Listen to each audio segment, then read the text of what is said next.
গোটা দেশের সমস্ত পথ এই মুহূর্তে মিশেছে প্রয়াগরাজে, আর রিপাবলিক বাংলা প্রাইম টাইমেরও অভিমুখ প্রয়াগরাজ। প্রয়াগরাজে এই মুহূর্তে মহাকুম্ভে মহা অমৃতের সন্ধানে একটু একটু করে প্রত্যেকে পুণ্য অর্জন করতে ভিড় জমিয়েছেন এবং সেখানে মহা অমৃত স্নানের লক্ষ্যে অসংখ্য সাধু সন্তদের সঙ্গে ভক্ত সমাগমে পরিপূর্ণ হয়ে রয়েছে উত্তরপ্রদেশের প্রয়াগরাজ। প্রয়াগরাজ বরাবরই বাকি তিন যে ক্ষেত্র রয়েছে কুম্ভ মেলার জন্য তার থেকে একটু আলাদা, কারণ এই সেই প্রয়াগরাজে সঙ্গম রয়েছে গঙ্গা, যমুনা, সরস্বতী।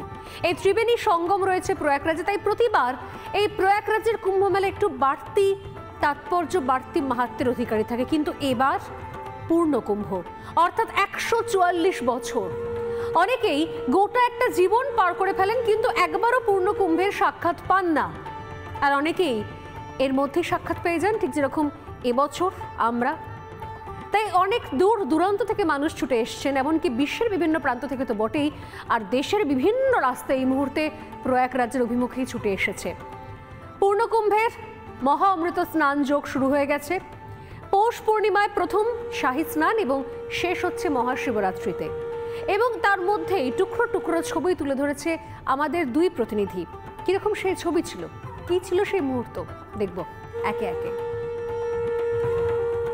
এই মহাকুম্ভে আজ 13ই জানুয়ারি এই বছরের প্রথম পূর্ণিমা বা পৌষ পূর্ণিমা। এই পূর্ণিমা থেকেই প্রয়াগরাজে যে স্নান শুরু হয়েছে তার প্রত্যেকটা ছবি আমরা আপনাদের জন্য তুলে ধরছি। আমাদের একাধিক প্রতিনিধি এই মহাকুম্ভের প্রত্যেকটা মুহূর্ত আপনাদের সামনে তুলে ধরছে। চলুন আমরা একে একে দেখাই যে এই মুহূর্তে আপনাদেরকে যে ছবিটা দেখাচ্ছি এটা হচ্ছে একদম আকাশপথে তোলা ছবি। মানুষের ভিড়টা দেখুন, বিশেষ করে আজকে প্রথম দিন সেই হিসাবে দেখতে গেলে, অর্থাৎ মহাকুম্ভর শুরুর প্রথম দিন, সেই প্রথম দিনেই মানুষের ভিড় আমরা আপনাদেরকে দেখানোর চেষ্টা করছি। আপনাদেরকে বলে রাখি, বিস্তীর্ণ এলাকা জুড়ে সেখানে লক্ষ লক্ষ মানুষ রয়েছেন এবং প্রয়াগরাজে অন্তত মনে করা হচ্ছে যে প্রায় 40 কোটি থেকে 50 কোটি মানুষ আসতে পারেন।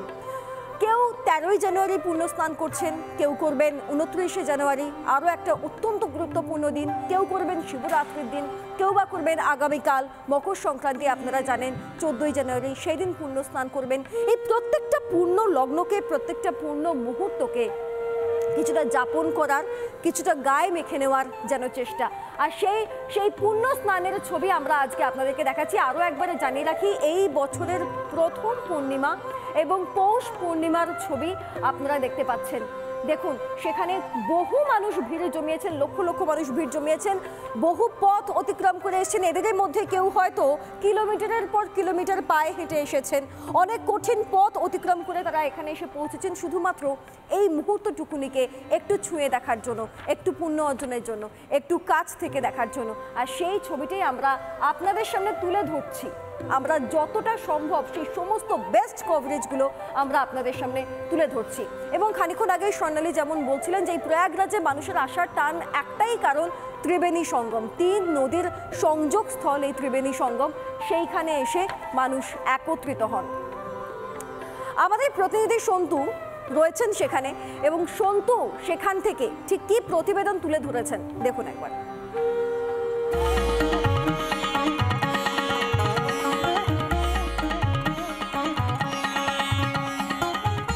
এই মুহূর্তে গঙ্গা, যমুনা, সরস্বতী 3 নদী যেখানে মিশছে সেই জায়গায় রিপাবলিক বাংলা মহাকুম্ভের ত্রিবেণীতে রিপাবলিক বাংলা সুপার এক্সক্লুসিভলি ছবি দেখানোর চেষ্টা করবো এই মুহূর্তে।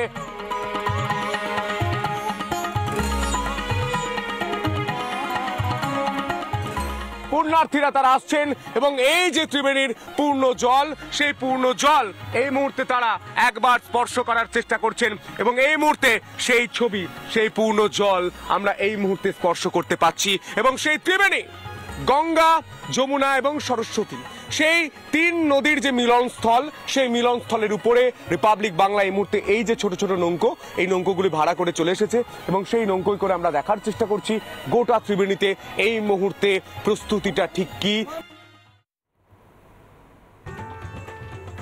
শাহী স্নান দিয়ে শুরু হওয়ার কথা এবং তার আগে কিভাবে একটা মিলন ক্ষেত্র হয়ে রয়েছে গোটা কুম্ভ, সেদিকেই নজর রাখবো। আসলে এই একটা কুম্ভ মেলাকে কেন্দ্র করে গোটা দেশের কোথাও কেন্দ্রবিন্দু হয়ে গিয়েছে এই মুহূর্তে প্রয়াগরাজ। আমরা বলি যে ভারত আসলে এমন এক দেশ যেখানে নানা জাতি, নানা পরিধান, এবং সেই জায়গা থেকে দাঁড়িয়ে গোটা এই মুহূর্তে প্রয়াগরাজ হয়ে রয়েছে সেরকম একটা তীর্থক্ষেত্র, যেটা একতার তীর্থক্ষেত্র, যেখানে দূর দূরান্ত থেকে মানুষজন ছুটে এসেছেন, বিভিন্ন রাজ্য থেকে মানুষ এসেছেন এবং সমস্ত ভাষা, জাতি, তাদের নিজস্ব সংস্কৃতি মিলে মিশে একাকার হয়ে গেছে এই পূর্ণকুম্ভে। পূর্ণকুম্ভ আরও একবার কোথাও গোটা দেশকে একাকার করে দিল, উত্তর থেকে দক্ষিণ, পূর্ব থেকে পশ্চিম একাকার করে দিল এই পূর্ণকুম্ভ। শুধুমাত্র দেশ নয়, এমন অনেক হিন্দু যারা প্রবাসী ভারতীয়, যারা দীর্ঘদিন ধরে কর্মসূত্রে রয়েছেন বিদেশে, তারা পর্যন্ত ছুটে এসছেন এই শেষ মুহূর্তে। 144 বছরে একবার, সে মুহূর্ত আর মিস করার কোনো জায়গাই থাকে না। কিন্তু সমস্ত হিন্দুদের একটাই গন্তব্য যেখানে হয়ে গেছে এই পূর্ণকুম্ভের ক্ষেত্র, কুম্ভ মেলা, সেখানে দাঁড়িয়ে তারা কি বলছেন, কি বার্তা দিচ্ছেন, এই একতা যেন অন্য এক অনন্য মাত্রা তৈরি করছে প্রতিবারের থেকে, যেটা এবার অনেক আলাদা, অনেক স্বতন্ত্র। কি বার্তা তাদের, কি বলছেন তারা, দেখা যাক।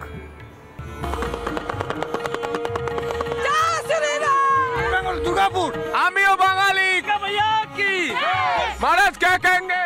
बहुत बढ़िया। मैं चूम चुका हूँ पुरुलिया থেকে এসেছেন, বাংলা থেকে এসেছেন। हरे कृष्णा कृष्णा कृष्णा हरे हरे हरे राम राम राम हरे हरे। কি বলবেন? हम लोग गंगा नहाने आए हैं संगम, कल नहाएंगे, आज नहाएंगे, बक्सर बिहार से आए हैं। ভক্তদের ভিড়টা দেখুন একবার, সেই ছবিটাই মুহূর্তে তুলে ধরার চেষ্টা করছি। कहाँ से आ रहे हो? हम एमपी से, कैसा लग रहा है? तहसील बरेली जिला रायसेन। बहुत अच्छा लग रही है हमें, बहुत अच्छा जी। हर महादेव, हर हर गंगे, हर हर गंगे। दिल्ली से कैसा लग रहा है? बहुत अच्छा लग रहा है। हर हर गंगे, जय माता दी, जय माई की, गंगे माई की। প্রয়াগরাজের ছবি এটাই চলছে কুম্ভ মেলা চত্বরে, যেখানে পুণ্যার্থীরা আসছেন, ভক্তরা আসছেন, তারা প্রত্যেকেই কিন্তু এই মুহূর্তে আনন্দিত, উচ্ছ্বসিত। শুধু কি একটাই ছবি? বহু সাধু সন্তরা গোটা দেশের বিভিন্ন প্রান্ত থেকে, বলাই বাহুল্য যে গোটা বিশ্বের বিভিন্ন প্রান্ত থেকে তারা প্রয়াগরাজে এসে একত্রিত হচ্ছেন। আমরা জানি না, অনেকে বিশ্বাস করেন জ্ঞানগঞ্জ বলে একটি জায়গার, বিশ্বাস করেন সেটি নাকি আমাদের ডাইমেনশনে নেই, ভিন্ন ডাইমেনশনে রয়েছে। সেখান থেকেও নাকি অনেকে আসেন সূক্ষ্ম শরীরে এই প্রয়াগরাজে, এই কুম্ভে। আমরা হয়তো তাদেরকে দেখতে পাই না, কেউ কেউ হয়তো অনুভূত করতে পারেন, জানা নেই। কিন্তু হ্যাঁ, গোটা দেশের বিভিন্ন প্রান্ত থেকে বহু সাধু তারা এখানে এসে একত্রিত হচ্ছেন। আমাদের প্রতিনিধি সন্তু পৌঁছে গিয়েছিলেন সে একটি আখড়ায়। কি বলছেন সাধুরা, চলো শুনি একবার।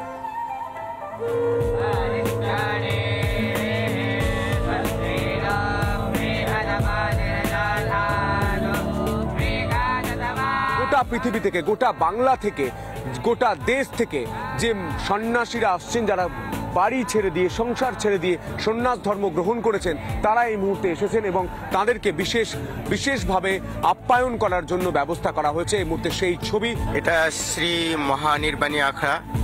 এখানে কমসে কম ডেলি 2000 সন্ন্যাসীকে ভান্ডারা করা হয় সকালে এবং দুপুরে। এখানে সমস্ত নাগা সাধুদের ভান্ডারা। कुंभ का एकता महाकुंभ, क्या कहेंगे? सब सनातनी को एक होना चाहिए। सब सनातनी विनायकम गुरुम भानुम ब्रह्म विष्णु महेश्वराम सरस्वतीम प्रणम्यादो सर्व कार्यार्थ सिद्ध है। ये लोग नाम से कुछ अपनी पार्टी अलग बना सकते हैं, लेकिन क्या पानी सनातन है? पानी छोड़ देंगे, अपना बनाएंगे? आकाश अपना बनाएंगे, वायु अपना बनाएंगे, जल अपना बनाएंगे। बना के दिखाओ तब समझे तुम बहुत बड़े 30 मार खाओ, है ना? उसी का उपयोग करेंगे, फालतू बात। সরাসরি কথা বললাম এবং তিনি পরিষ্কার বললেন সনাতন ধর্মই শেষ কথা, কারণ সনাতন ধর্মেই আকাশ, জল সবকিছুর কথা বলা আছে। সবকিছুই তো পন্থা, কিন্তু সনাতনই একমাত্র ধর্ম।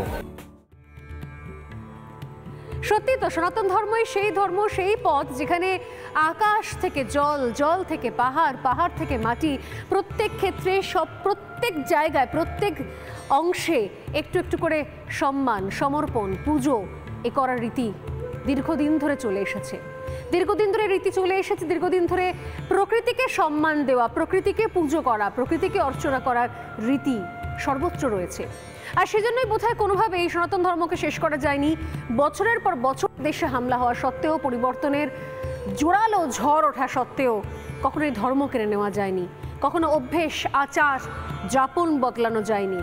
ধর্ম রয়েছে, ঠিক যেভাবে এই সিন্ধু নদের তীর ধরে দীর্ঘ সভ্যতা অর্থাৎ সিন্ধু বা পরবর্তীকালে হিন্দু, তারাও এখনো পর্যন্ত রয়েছেন। এবং সেই জায়গা থেকেই কোথাও সেই হিন্দুদের একতা হওয়ার জায়গায়, যেখানে একতার পীঠস্থান হয়ে রয়েছে এই কুম্ভ মেলা, সেখান থেকে আরও একবার একটা জোরদার ঝড়ও উঠল।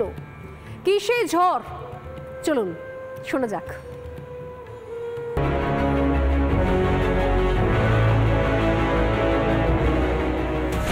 हिंदू राष्ट्र बनना चाहिए, ये भारतवर्ष का सबसे पहला नाम है। एक होके रहेंगे, जब तक एक होके नहीं रहेंगे तब तक ये हमको हिंदुओं को जीने नहीं देंगे। ये लोग नाम से कुछ अपनी पार्टी अलग बना सकते हैं, लेकिन क्या पानी सनातन है, पानी छोड़ देंगे अपना बनाएंगे? कचरा ठंडा है उसके लिए गम नहीं है, कुछ नहीं है। हिंदू है, हिंदू है, हिंदू है हम, हमको गम नहीं है। हिंदू राष्ट्र जिंदाबाद, हिंदू राष्ट्र जिंदाबाद। भारत हिंदू राष्ट्र बने, महाभारत, भारत हिंदू राष्ट्र बने, राष्ट्र बनना चाहिए साहब, हमकी यही इच्छा है। हम कुंभ में इसीलिए आए, भारत हिंदू राष्ट्र बने, हिंदू राष्ट्र चाहेंगे, हम सनातन संस्कृति को चाहेंगे। एक बार और भारत विश्व गुरु बने। जय जय सिया राम। তবে এই সনাতনকে শুধুমাত্র এই ভূখণ্ডের মানুষ উদযাপন করছেন এমনটা কিন্তু নয়। এই মহাকুম্ভে আমরা এর ভিন্ন চিত্রও দেখতে পাচ্ছি।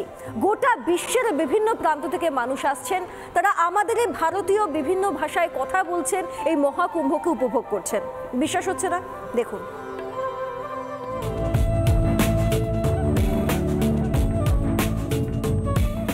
প্রধানমন্ত্রী নরেন্দ্র মোদী বলেছিলেন একতার মহাযজ্ঞ মহাকুম্ভ। এবার সেই ছবি ধরা পড়ছে এই মহাকুম্ভে। সুদূর ইসরায়েল থেকে এসেছেন এত সাধারণ মানুষ এবং ভক্ত। আমি ছবি দেখানোর চেষ্টা করব। তারা এসেছেন এবং মহাকুম্ভে পবিত্র স্নান করবেন এবং মহারাজদের সঙ্গে তারা কথা বলছেন, আলাপচারিতা করছেন এবং তারা জানতে চাইছেন যে এই যে মহাকুম্ভে হিন্দুত্ব এবং তাদের যে আবেগ, তাদের যে সৃষ্টি, তাদের যে কৃষ্টি, সবকিছু বুঝতে চাইছেন। ইসরায়েল থেকে সুদূর এসেছেন। कैसे लग रहा है? नमस्ते। लग रहा है ग्रुप बहुत खुश है, बहुत सेटिस्फाइड है, शांत है, बहुत अच्छा है।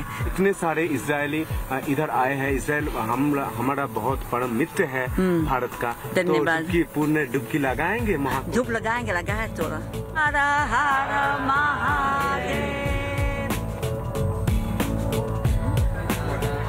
हर महादेव, हर हर गंगे, হর হর মহাদেব, হর হর গঙ্গে।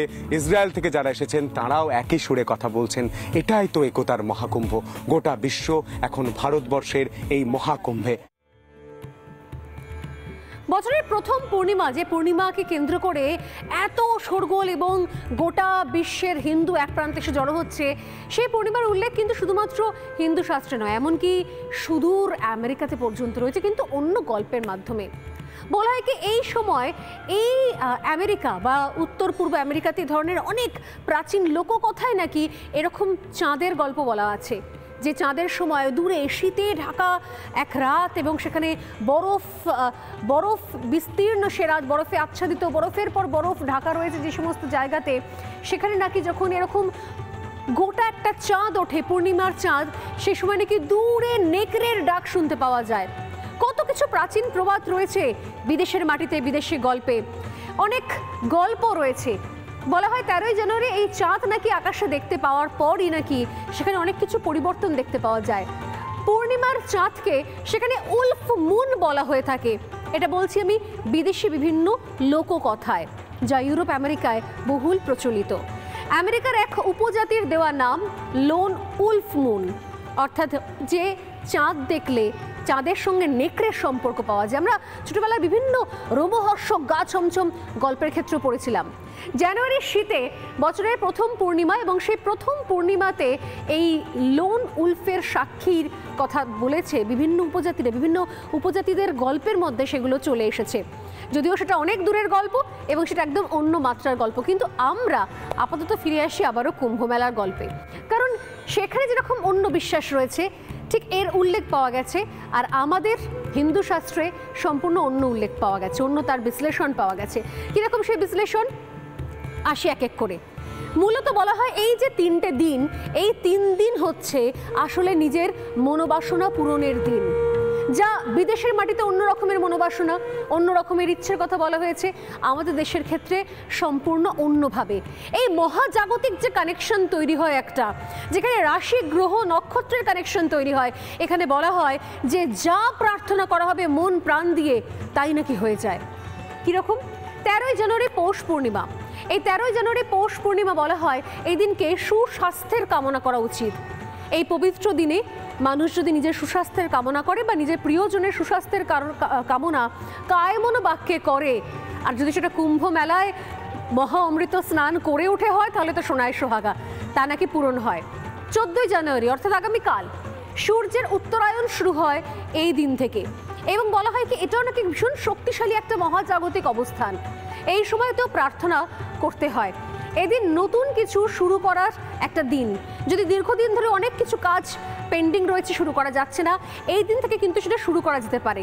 এবং 29শে জানুয়ারি যদি জীবনে কোনো সমস্যা থেকে, দীর্ঘমেয়াদী যে সমস্যার সমাধান পাচ্ছেন না, তাহলে সেই সমস্যা থেকে যেন পথ দেখান আপনাকে, সেই সমস্যা থেকে বেরোনোর রাস্তা আপনি খুঁজে পাওয়ার জন্য প্রার্থনা করতে পারেন, মনস্কামনা করতে পারেন। এতটাই মহাজাগতিক তাৎপর্য রয়েছে কোথাও এই বিশেষ 3 দিনে, যে 3 দিনে কিন্তু অমৃত স্নানও হবে কুম্ভে। শ্রীতা, এই যে স্বর্ণালী বলছিলেন যে বিভিন্ন গ্রহ নক্ষত্রের অবস্থানকে বিচার করেই এক একটা দিনকে সুনির্দিষ্ট করা হয়েছে, এবং সেই ভিত্তিতেই নানা পদক্ষেপগুলো আমাদের শাস্ত্রে হয়ে থাকে। যারা মহাকাশ বিজ্ঞান নিয়ে ভীষণ রকম পড়াশোনা করেন, তারা একটু দেখুন না আজকে যে কিভাবে আজকে চাঁদের সব থেকে কাছে রয়েছে মঙ্গল, কিভাবে বৃহস্পতি, শুক্র, শনি এই 3টে গ্রহ আজকের দিন থেকেই আরও বিশেষভাবে উজ্জ্বলভাবে দেখতে পাওয়া যাবে। আরও একটা তথ্য দিয়ে আপনাদেরকে, এবং ভীষণ রকম ইন্টারেস্টিং স্বর্ণালী, যে আজকেই কমেট ধূমকেতু, সেই ধূমকেতু তার নিজের কক্ষপথে চলে আসছে এই 13ই জানুয়ারি থেকে। একদমই বললাম সেটাই, যে মহাজাগতিক অবস্থান, অর্থাৎ কোথাও ভূগোলে বিশ্বাস মিলে গেছে। মহাজাগতিক অবস্থান, মহাকাশ, এবং তার সঙ্গে আমাদের চিরাচরিত হিন্দু শাস্ত্র বারবারই মহাকাশ জ্যোতির্বিজ্ঞানের বাইরে নয়, এবং তার একটা অদ্ভুত সমাপতনের সাক্ষী বোধ হয় এবছরের 144 বছর পরের মহাকুম্ভ মেলা। নজর থাকবে এদিকে, কারণ এক্সক্লুসিভ কভারেজ চলছে। তবে সময় শেষ, আপাতত বাংলার প্রাইম টাইম এখানেই শেষ করা যাক। একদম ফিরে আসছি বিরতির পর। নানা ধরনের কন্টেন্ট দেখার জন্য লাইক করুন, শেয়ার করুন আমাদের ফেসবুক পেজ, সাবস্ক্রাইব করুন আমাদের ইউটিউব চ্যানেল। পাশাপাশি অন্যান্য ব্রেকিং নিউজের জন্য অবশ্যই চোখ রাখুন রিপাবলিক বাংলায়।